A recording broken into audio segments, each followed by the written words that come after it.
Welcome back to our YouTube channel. Today we will discuss about the sources of problems, right? Uh, सबसे पहला step जो है that we have to identify the problem और we have to identify the variable.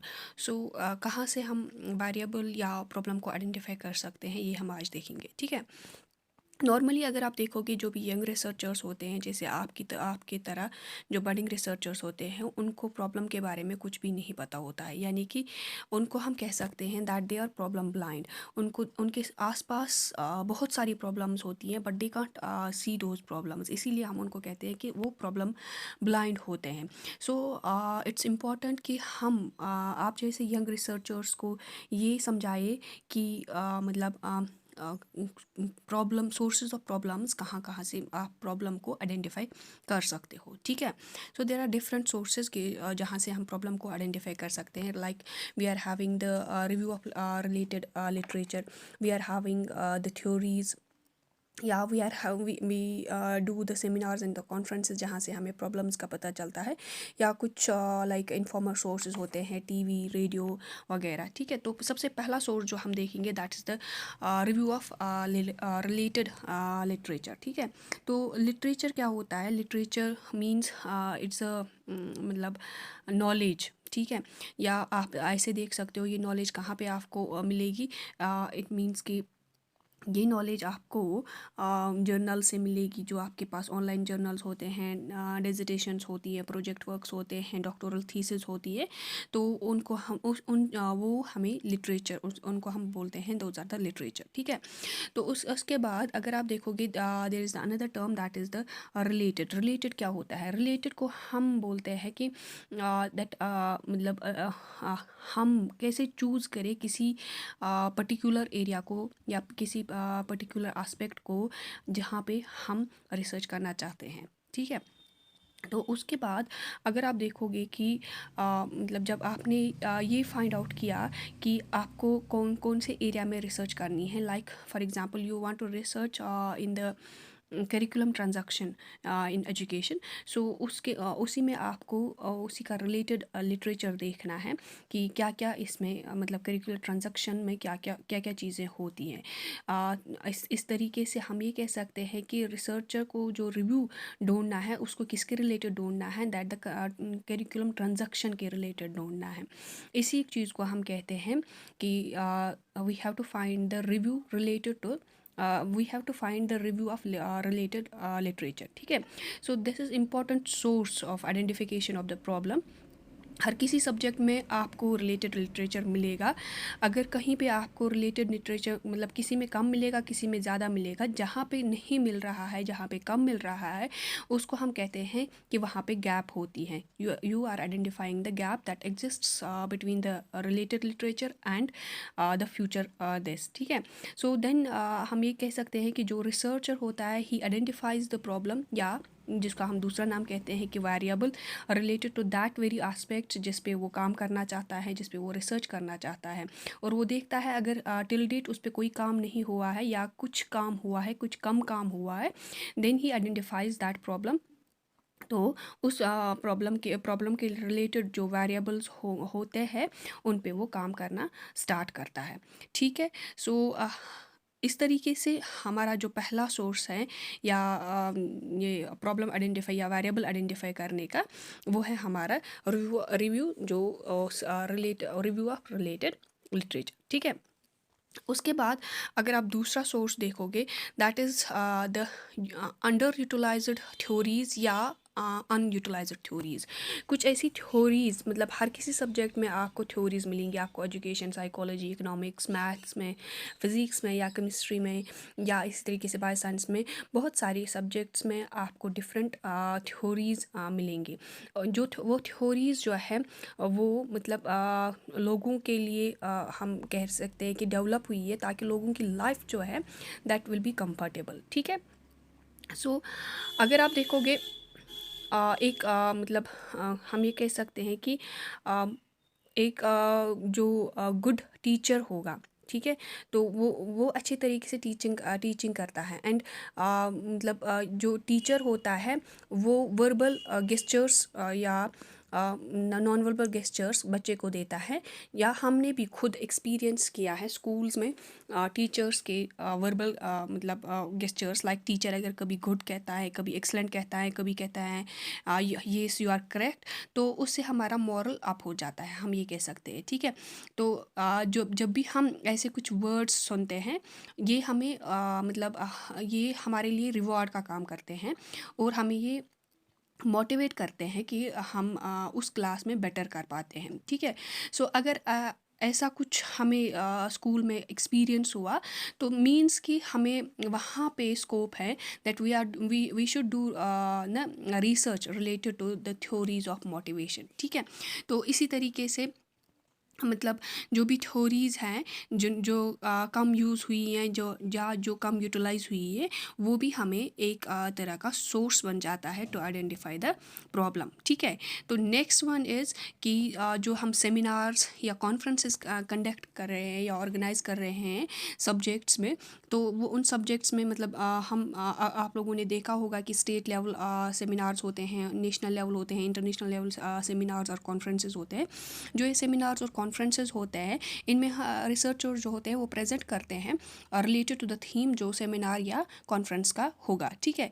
तो generally जो वहाँ पे बोलते हैं researchers, those are related to the conference, मतलब कॉन्फ्रेंस की थीम क्या होगी उसी के रिलेटेड होता है। सो मीन्स जो भी वहाँ पे होगा उसको एक आइडिया मिलेगा कि कौन कौन से एस्पेक्ट्स कवर हुए हैं रिसर्च से उस थीम के रिलेटेड।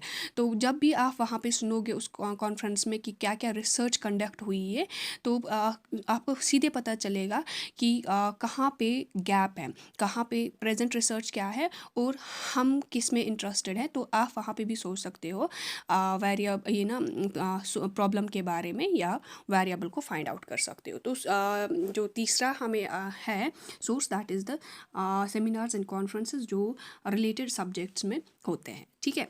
अनदर वन इज़ जिसको हम कहते हैं कि इनफॉर्मल सोर्स।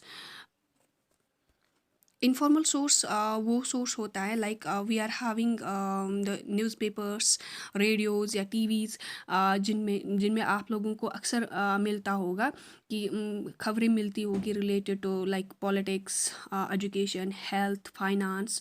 तो वहाँ से भी आप लोगों को पता चलता है कि कहाँ पे मतलब कौन सा बर्निंग इशू है जिस पे आप स्टडी करना चाहते हो। लाइक हम ये कह सकते हैं कि यहाँ पे एग्ज़ामिनेशन पॉलिसी गवर्नमेंट ने नहीं बनाई है, तो पेरेंट्स, टीचर्स या सोशल वर्कर्स जो है, जब भी वो इसके बारे में एग्ज़ामिनेशन फोबिया, एग्ज़ामिनेशन एंग्जाइटी के बारे में सुनते हैं, तो मतलब उनके मतलब दिमाग में आता है कि that they have to study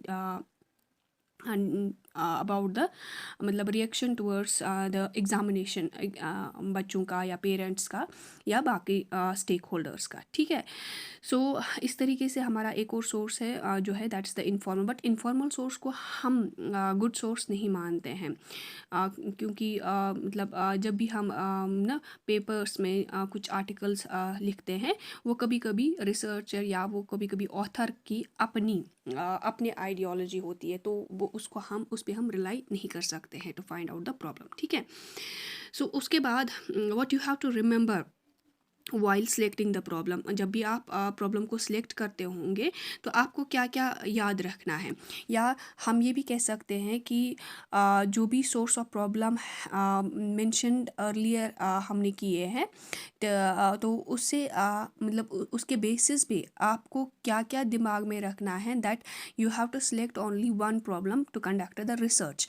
तो जब आप एक प्रॉब्लम को सिलेक्ट करोगे टू कंडक्ट द रिसर्च, तो एक रिसर्चर को ध्यान में रखना है कि उसका इंटरेस्ट किस में है, ठीक है, और मतलब किस एस्पेक्ट, किस एरिया के रिलेटेड उसका इंटरेस्ट है, he wants to do the research. Second, उसको ध्यान में रखना है कि फंडिंग, लाइक फंडिंग जो होती है, मतलब उसमें जो वो रिसर्च करना चाहता है, तो उसमें मतलब कितने फंड्स की ज़रूरत होगी, तो उसी के बेसिस पे वो टाइटल लेगा या प्रॉब्लम सेलेक्ट करेगा।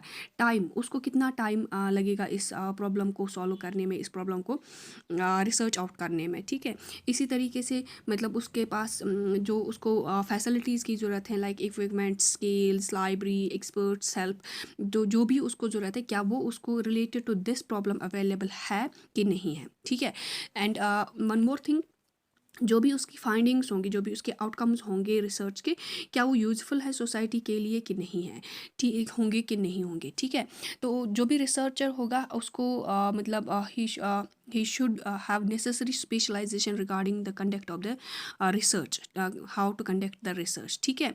और इसी तरीके से मतलब इन सम केसेस हम ये कह सकते हैं, जैसे पीएचडी वाले केस में, कि गाइड्स भी अवेलेबल होने चाहिए, जो टीचर्स उनको गाइड करेंगे।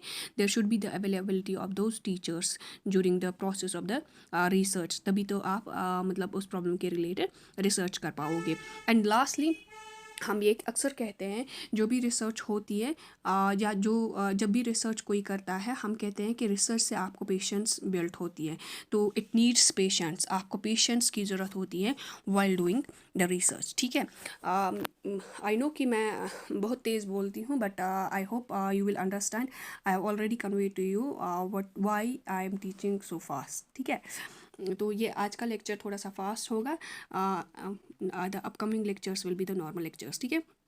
नेक्स्ट इज़ ये हमें, अब आप लोगों ने वेरिएबल सिलेक्ट किया या आप लोगों ने प्रॉब्लम सिलेक्ट की, उसके बाद जो दूसरा है that one has to write the title. आप लोगों को मतलब टाइटल लिखना है, रिसर्च का टाइटल क्या होगा। नॉर्मली अगर आप देखोगे कि अक्सर स्टूडेंट्स को ये नहीं सिखाया जाता है कि how to write the title, ठीक है।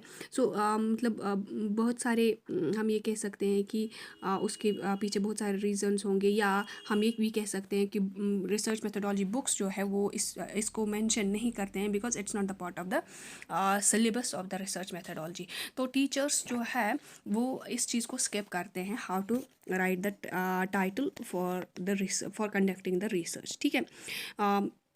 तो अगर आप देखोगे जब भी आपको रिसर्च जो है दैट्स द सिस्टमैटिक प्रोसेस, इसी तरीके से तो टाइटल राइटिंग जो है it's a part of the research. So title writing जो है it should be also the systematic, या रिसर्चर जो है he should be trained how to write the title for the research, ठीक है। तो उसके मतलब एक रिसर्चर जो है उसको ध्यान में रखना है, जब वो टाइटल मतलब लिखने बैठेगा उसको कुछ क्वेश्चंस का मतलब आंसर पता होना चाहिए। लाइक फर्स्ट क्वेश्चन दैट जो उसका टाइटल है, टाइटल जो उसका होगा दैट शुड बी ब्रॉड और दैट शुड बी नैरो और दैट शुड बी स्पेसिफिक। क्या उसका टाइटल ब्रॉड है, क्या उसका टाइटल नैरो है, या उसका टाइटल स्पेसिफिक है, पर्टिकुलर है किसी के रिलेटेड, ठीक है। सेकंड क्वेश्चन इज मतलब जो भी वो मतलब इंफॉर्मेशन होगी जो रिसर्चर टाइटल में दे रहा है, वो कौन कौन सी इंफॉर्मेशन है जो रिसर्चर टाइटल में दे रहा है, ठीक है। वन मोर क्वेश्चन इज, क्या रिसर्चर जो है वो टाइटल बिगिन कर सकता है टू वर्ड से, क्या वो टाइटल लिख सकता है टू वर्ड से, ठीक है। ये मैंने आपको पिछले वाले लेक्चर में क्लियर किया था। एंड लास्टली जो टाइटल होगा उसको फुल स्टॉप कभी भी नहीं होता है, मतलब टाइटल को हम एंड फुल स्टॉप से नहीं करते हैं, बिकॉज टाइटल जो है मतलब ये प्रॉब्लम है, इसको हम फुल स्टॉप को एंड हम मानते हैं, ठीक है। इसीलिए हम टाइटल के पीछे फुल स्टॉप नहीं लगाते हैं, ठीक है। तो अगर आप देखोगे कि टाइटल राइटिंग जो होती है वो मतलब कैसी होनी चाहिए, लेट अस सपोज कि हम लोगों ने कोई वेरिएबल लिया है, दैट इज़ वेरिएबल चूज़ किया है, दैट इज़ द टेक्नोस्ट्रस, ठीक है। तो हम काम करना चाहते हैं टेक्नोस्ट्रस पे, तो इस पे हम मतलब टाइटल कैसे लिख सकते हैं। फर्स्ट थिंग हम ये लेते हैं कि हम it may be the comparative study, ठीक है। तो हम लेते हैं अ कंपैरेटिव स्टडी ऑफ टेक्नोस्ट्रस, ठीक है। जब हम लिखेंगे अ कंपैरेटिव स्टडी ऑफ टेक्नोस्ट्रस, तो ये वेग टाइटल है, हम ये कहेंगे कि हमें टेक्नोस्ट्रस के बारे में क्या क्या क्या करना है, वो हमें ज़्यादा मतलब स्पेसिफाई नहीं होता है। तो दूसरा टाइटल जो मैंने यहाँ पे मेंशन किया है, a comparative study of technostress of males and females, ये भी ब्रॉड टाइटल है, मतलब मेल्स और फीमेल स्टूडेंट्स, कौन से मेल फीमेल स्टूडेंट्स, किस क्लास के मेल फीमेल स्टूडेंट्स में हमें टेक्नोस्ट्रस स्टडी करना है। तीसरा टाइटल जो मैंने मेंशन किया है that's the technostress of male and female students of IBM, ठीक है। तो इंटीग्रेटेड बीएड एमएड स्टूडेंट्स जो हैं उन वो वहाँ पे जो मेल एंड फीमेल स्टूडेंट्स हैं उनमें हमें टेक्नोस्ट्रस देखना है। तो ये भी फिर भी ब्रॉड टाइटल है, क्योंकि इंटीग्रेटेड बीएड एमएड बहुत सारी यूनिवर्सिटीज़ में है या बहुत सारे कॉलेजेस में है। तो आप किस कॉलेज का, किस यूनिवर्सिटी का देखना चाहते हो। तो जो एक और टाइटल मैंने यहाँ पे लिखा है, that's the technostress of male and female students of IBM of central universities. तो ये भी ब्रॉड है, स्टिल इट्स ब्रॉड के। इसमें हम सेंट्रल यूनिवर्सिटीज़ कौन सी सेंट्रल क्या क्या सेंट्रल यूनिवर्सिटीज़ है, कौन सी सेंट्रल यूनिवर्सिटी है, कहाँ की सेंट्रल यूनिवर्सिटीज़ है। एक और टाइटल जो मैंने लिखा है, that's the IBM students of the central universities of India. India में तो बहुत सारी सेंट्रल यूनिवर्सिटीज़ हैं। सो हर एक सेंट्रल यूनिवर्सिटी में आपको आईबीएम स्टूडेंट्स मतलब लेने हैं। तो स्टिल इट्स हम ये कहेंगे कि ये ब्रॉड हैं, ठीक है। तो उसके बाद एक और टाइटल है, that's the central technostress of male and female student of IBM of the central universities of J and K. Still there are 2 universities in J and K. Still हम ये कह सकते हैं, अगर हम देखेंगे कि ड्यू टू टाइम या रिसोर्स जो हमें ज़रूरत होती है, उसके लिए हम इतना बड़ा टाइटल इतनी बड़ी रिसर्च नहीं ले सकते। So we have to narrow down it still. तो इसको मैंने क्या लिखा है, that it's the technostress of male and female students of IBM of the central university of Kashmir, ठीक है। स्टिल हम अगर हमें लग रहा है कि हमारे टाइम रिसोर्सेज की वजह से ये ज़्यादा हो रहा है, तो हम इसको सेमेस्टर वाइज भी कर सकते हैं, ठीक है। तो अगर आप देखोगे कि लास्ट वाला टाइटल जो है उसको हम कहते हैं दैट्स द स्पेसिफिक टाइटल। ये स्पेसिफिक टाइटल है, और टाइटल कभी भी हम टू से नहीं स्टार्ट करते हैं। मैंने लिखा है अ कंपैरेटिव स्टडी, ठीक है, एन एनालिसिस, स्टडी। तो हम टाइटल ये दिमाग में रखना, टाइटल कभी भी आप बिगिन नहीं कर सकते हो टू से हम लिखते हैं। लाइक हम ये कहेंगे कि जो ऑब्जेक्टिव्स हमारे होते हैं वो हम टू से लिखते हैं। अगर आप रिसर्च टाइटल, बुक टाइटल या रिसर्च पेपर की टाइटल की बात करोगे, इन तीनों में से कोई भी आप स्टार्ट नहीं कर सकते हो टू वर्ड से। ऑब्जेक्टिव को आप लिख सकते हो टू वर्ड से, बिकॉज पिछले वाली लेक्चर में मैंने आप लोगों को कहा था कि objective gives us the direction and also they are the pin pointed, इसीलिए हम उनको बिगिन करते हैं टू से, ठीक है। आई होप आप लोगों को ये क्लियर हुआ होगा कि टाइटल राइटिंग कैसे होती है, ठीक है। तो उसके बाद जो हमें मेंशन है, that's the objective writing, how we have to write the objectives. Title writing के बाद हमारे ऑब्जेक्टिव्स होने चाहिए, एम होना चाहिए। सो अगर आप देखोगे, you have to observe that मतलब जो भी रिसर्चर्स हुई है, उनमें आपको जो भी ऑब्जेक्टिव्स मिलेंगे, जो भी ऑब्जेक्टिव्स उन्होंने लिखे होंगे, those will be the pin pointed objective, those will be the giving the direction to the researcher, ठीक है। सो इसीलिए रिसर्च ऑब्जेक्टिव्स जो भी आपको लिखने हैं, you have to start with the two, ठीक है। आपको टू वर्ड से स्टार्ट करना है। हम अक्सर लिखते हैं टू फाइंड आउट, ठीक है, या हम अक्सर लिखते हैं टू एग्जामिन, ठीक है, हम अक्सर लिखते हैं टू एसेस, ठीक है। सो हमें टू वर्ड से स्टार्ट करने हैं ऑब्जेक्टिव्स, क्योंकि हमारे, या आप लिखोगे टू कंपेयर, टू स्टडी, ठीक है। तो जो भी आप ऑब्जेक्टिव्स की वर्डिंग होगी वो आप टू से ही स्टार्ट करोगे, ठीक, समझ आया। So it's in the sentence form, not in the question form. आपको क्वेश्चन फॉर्म में ऑब्जेक्टिव्स नहीं बनाने हैं, आपको एक सेंटेंस फॉर्म में ऑब्जेक्टिव्स बनाने हैं।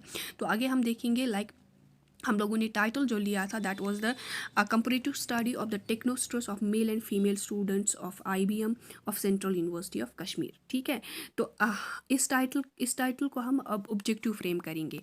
लाइक पहला ऑब्जेक्टिव मैंने लिखा है to compare the technostress of male and female students, ठीक है। मेल और फीमेल स्टूडेंट्स जो होने चाहिए, हमें उनका टेक्नोस्ट्रस कंपेयर करना है, ठीक। तो दूसरा ऑब्जेक्टिव ये हमें हम ये कहेंगे कि वेग ऑब्जेक्टिव लग रहा है। टेक्नोस्ट्रस हमें टेक्नोस्ट्रस कंपेयर करना है मेल और फीमेल स्टूडेंट्स का, बट इट्स नॉट नोन कि कौन से मेल फीमेल स्टूडेंट्स, ठीक है।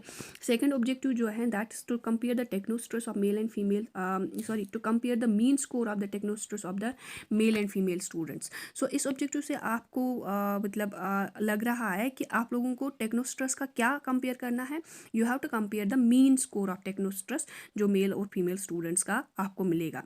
एक और चीज़ मैं यहाँ पे बोलूँगी कि जो मैंने ऑब्जेक्टिव फर्स्ट मैंने जो मेंशन किया है, इसके रिलेटेड हम ये कहेंगे कि हमें understand how we have to collect the data of technostress and how we have to analyse the data, तो पहले ऑब्जेक्टिव से हमें वो पता नहीं चल रहा है।